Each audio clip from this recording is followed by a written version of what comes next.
Thank you lang ko kay Tita Jenny of California. Tita Jenny, marami pong salamat. Nagpadala siya ng tulong para sa iyo. Alam mo kung magkano? Okay, 10,024. Galing kay Ate Joy of Hong Kong, 10,000 pesos. Galing kay Kipolo Kirkland, 2,000 pesos. Kay Ronald Akire, 2,849.50 para sa iyong pamilya. Sa anonymous natin, nagpadala ng 1,399. Sa kabuuan ay mayroong kang 26,272. Happy Halloween mula po dito sa New Jersey. So, ngayon, nandito tayo sa taas ng bahay. Wala tayo sa basement na tambayan ko. Kasi, ayan o, ready na yung mga candies, yung mga chocolates.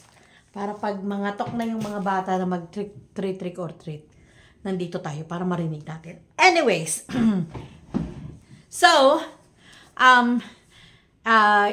ulitin ko lang yung mga... Alexa, stop.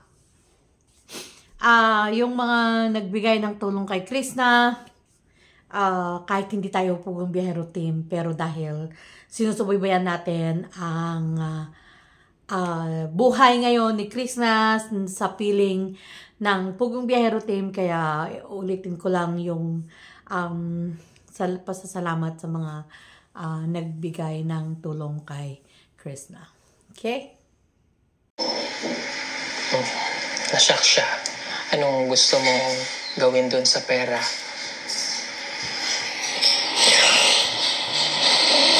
Ibibigay ko na mama. Ibibigay mo kay mama mo? Lahat ibibigay mo? Hindi. It's up to you. Kung ano yung gagawin mo, kung bibili mo ba sila ng grocery, something, or bigyan mo sila ng pera, nasa sayo na. Kasi ano man to si mama ka nang nagsari-sari store na siya gamay ba, kaya may na lang so, idungag na ko. Dadagdagan mo. Adi, mas maigi yun. No? Ano gusto mo? Dito na tayo magpalit? Dadali natin grocery na doon para tindahan na? Kasi para hindi na sila babiyahe, mamalit pa. So, gusto mo yung ganon?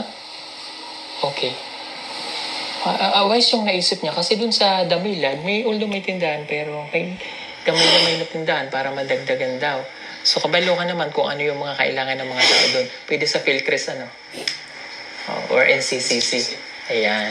Okay, kung ano yung mga bibilin, kung like for example, 10,000, then yung natitira sa'yo, tama? Okay, mamili tayo bukas. Then dadali natin bukas sa iyong pamilya, sasamahan ka namin. Ha? Masaya ka ba? Oo. Oo, kasi yung ano po niya yung buong ano niya ba ay ibinibigay niya sa kanyang pamilya. Napaka-wise niya. Gusto niya daw niyang madagdagan. Nung napunta kami doon, walang tindahan ng mama mo. Kung itagaan na makwenta kay na malit siya o grocery ito. Itong binigay natin. Marunong yung mama mo. Saan nila nilagay doon? Sa church?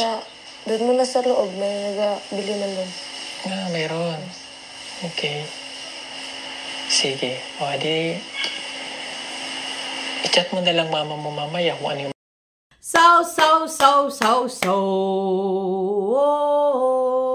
Ayan na. Ayan na, ito na yung sinasabi ko.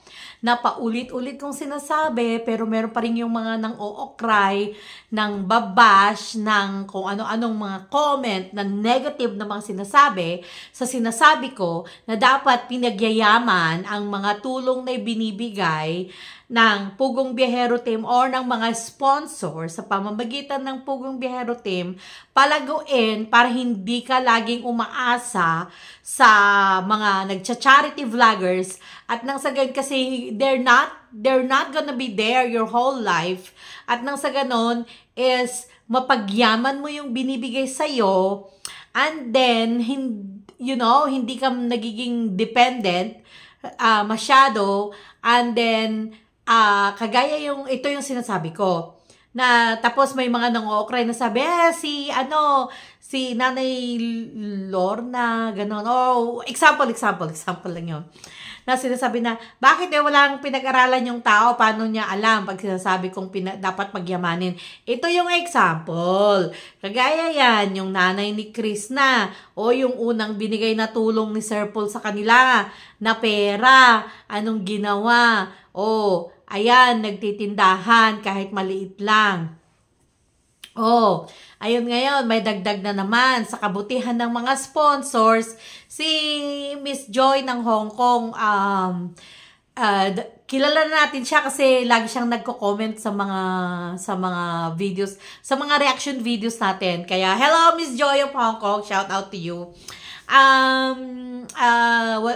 Let's go back. Okay, so sinasabi ko, ayan, ganyan dapat, pinagyayaman. May edukasyon ba yung mga magulang ni Chris na? O di ba wala din naman?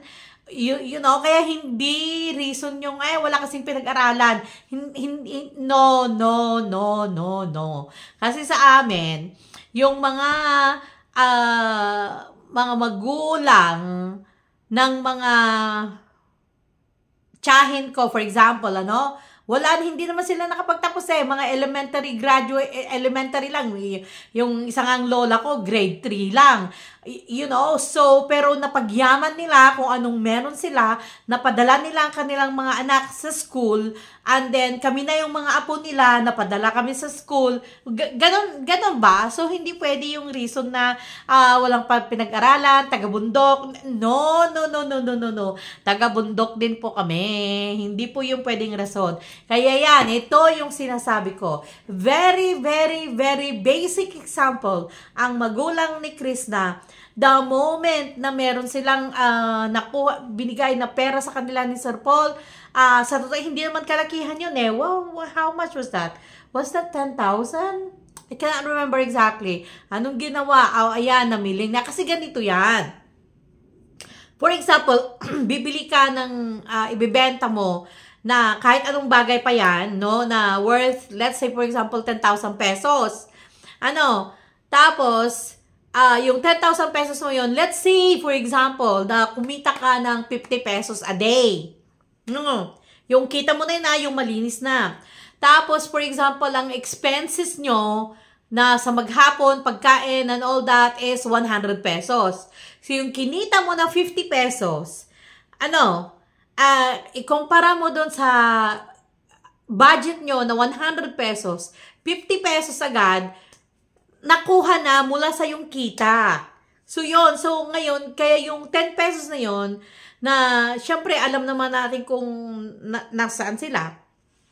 So, ngayon, yung 10,000 pesos na yun, instead na mauubos lang sa ilang araw, dahil nakadepende ka lang na yun na lang yun ang ginagastos mo, hindi, kasi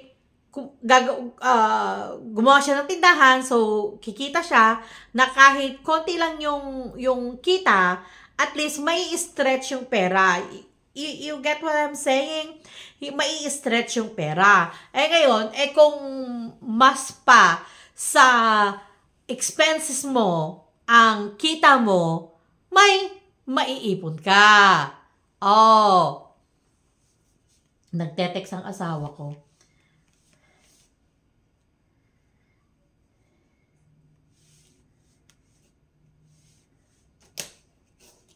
Yon. Kaya hindi yung mga nang-ookray dyan na sila rin siguro yung mga taga-sulsul tong mga nag-ookray sa mga bawat reaction video natin na sinasabi na, kasi taga-bundok, kasi walang pinag-aralan, kasi walang alam. Meron pa yung nagsasabi na ayaw ka namin na nagre-reaction, isa kang basher. Mga ganon-ganon kung ano-anong sinasabi. Ito yung sinasabi ko. Pahiya ngayon ang mga mang-ookray na yan. Kung gusto, may paraan. Kung ayaw, maraming dahilan.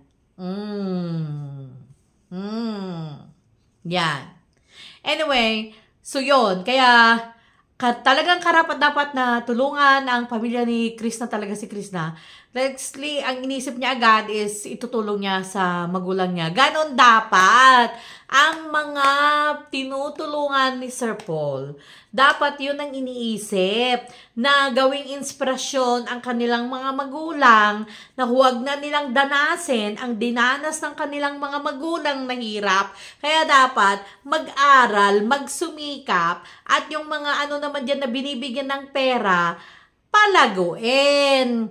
Hindi yung lagi na lang naghihintay ng kung anong ibibigay. Yung mga nagbibigay sponsor, nagtratrabaho din po yung mga yan. Hindi po sila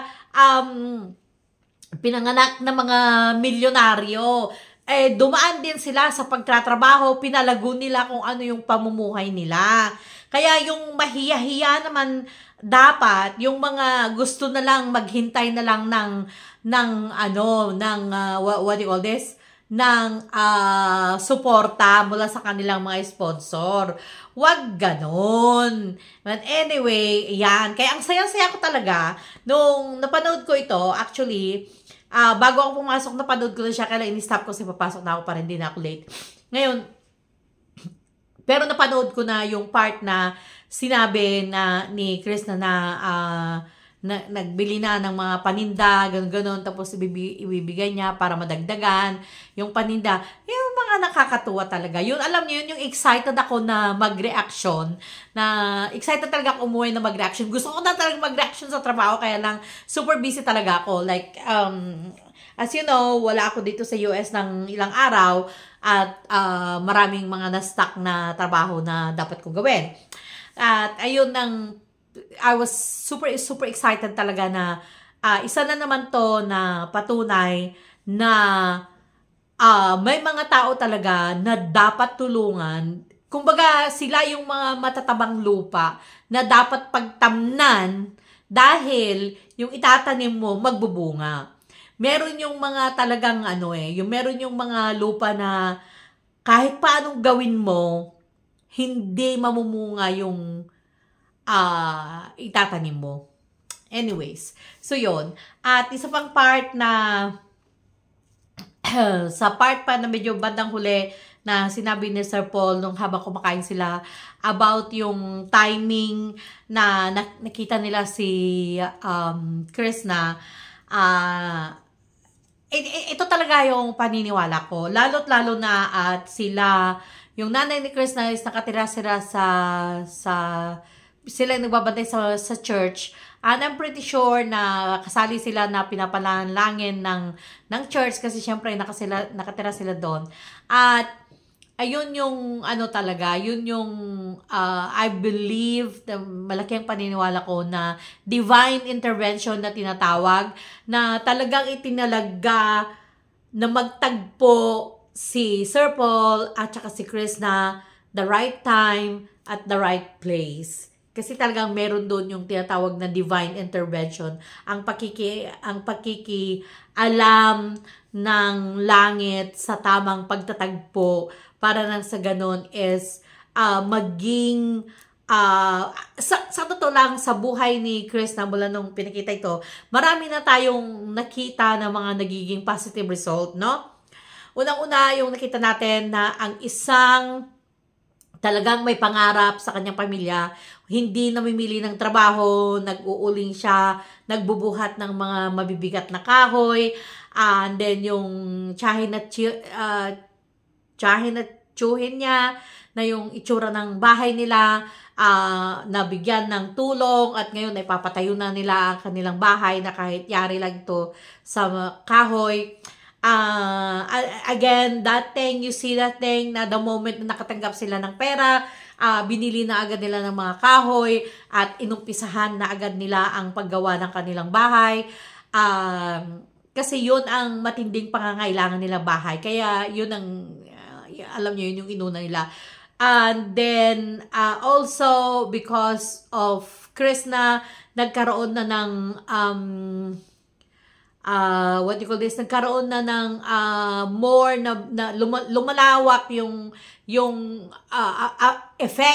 positive effect ng pagkakilala ni Sir Paul tsaka ni Chris na, kasi nagkakilala na nag-meet yung tiyahin niya at saka yung kapatid niya na hindi niya nakita for over 13 years, 'di ba? 'Di ba? So marami yung mga naging blessing na nangyayari dahil sa pagtatagpo ni Krishna at saka ni Sir Paul. Kaya ang laki talaga ng paniniwala ko na this is because of divine intervention, and I'm pretty sure because of the prayers ng mga nag-church doon sa bahay ng nanay at tatay ni Krishna, kaya nagkaroon ng grabe ang tindi ng blessing. Kaya I'm really excited. Masyado akong excited talaga yung pagkikita ng yung tita niya, tapos yung kapatid niya, like, oh my God, dami-dami kong iyak. Gusto ko sana mag-reaction, kaya lang wag na. Sabi ko, oh my gosh, iyak-iyak na naman ako sa pag-reaction. Kaya, I am really excited, guys, and I'm pretty sure na excited din kayo kasi ngayon, biglang magbabago yung alam niyo yung dati-dati, si Sir Paul lang, si Ralph, yung Madam Yola, si Peter Paul, and ngayon lang, wow, now they have a girl in their mid. So, I'm excited na ano kaya ang maiko-contribute ni Krishna sa pagsasama ng Pugong Biyahero team sa kanilang paghayo sa kanilang mga misyon. Kaya yes, sama-sama tayo na we're going to be watching together, I'm pretty sure. At huwag kayong mag-alala, alam kong hinahanap nyo na mag-reaction ako. So, as long as meron akong time at pag-uwi ko, hindi ako masyadong pagod sa work, alam nyo yun, yung magre-reaction ako. Yun lang po, again, Happy Halloween, and sa Pilipinas is undas nyo rin siguro. Ay, yes, hindi siguro undas nyo dyan. Yep. So, thank you guys. Thank you so much.